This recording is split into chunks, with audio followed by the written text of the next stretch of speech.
बहनों और भाइयों, सरकार चलाने के लिए जज्बा चाहिए। सरकार चलाने के लिए दिल भी चाहिए और दिमाग भी चाहिए। सत्ता वरासत में मिल सकती है, बुद्धि वरासत में नहीं मिलती है। नौकरी भी, रोजगार भी और स्वतः रोजगार भी करोड़ों लोगों को लाने की दिशा में आज सरकार ने प्रयास प्रारंभ किया है। क्या ये लोग जिनके पास न दिल है न दिमाग है, क्या ये लोग कर पाएंगे? क्या ये समाजवादी पार्टी के लोग कर पाएंगे क्या? अरे उनको अवसर मिलेगा, फिर डकैती शुरू हो जाएगी, लूटपाट शुरू हो जाएगी, पर्व और त्योहारों में विघ्न बाधा फिर से शुरू हो जाएगी। ये तो पेशेवर दंगाई है, देखते नहीं।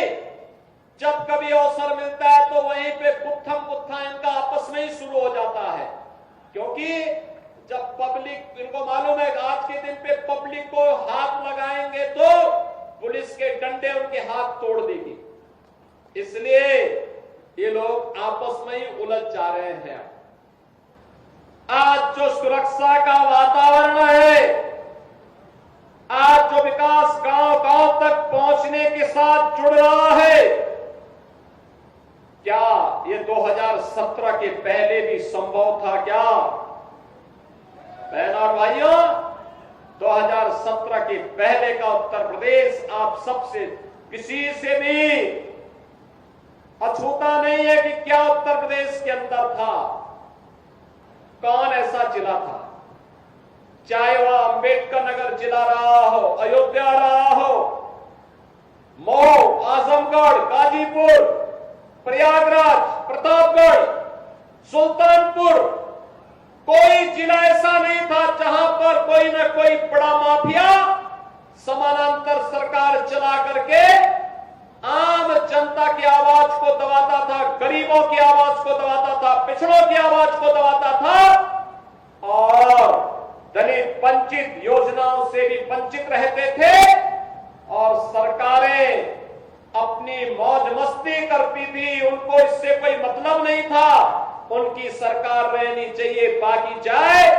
भाड़ में, यही करते थे वे लोग। लेकिन 17 के बाद एक एक करके माफिया कहां चले गए ये भी आप सब जान रहे हैं। माफियाओं की छुट्टी हो गई, माफिया मुक्त उत्तर प्रदेश हो गया और जो बचे हैं वे भी अपनी अंतिम यात्रा की तैयारी कर रहे होंगे। बहनों और भाइयों, ये किसी से छुपा हुआ नहीं है और इसीलिए मैं आज आपसे कहने के लिए आया हूं, एक बेटी तो सबकी बेटी होती है। उस बेटी का सम्मान और उसकी रक्षा पूरे समाज का दायित्व बनता है। लेकिन ये समाजवादी पार्टी इसका महत्व कहां समझ पाएगी?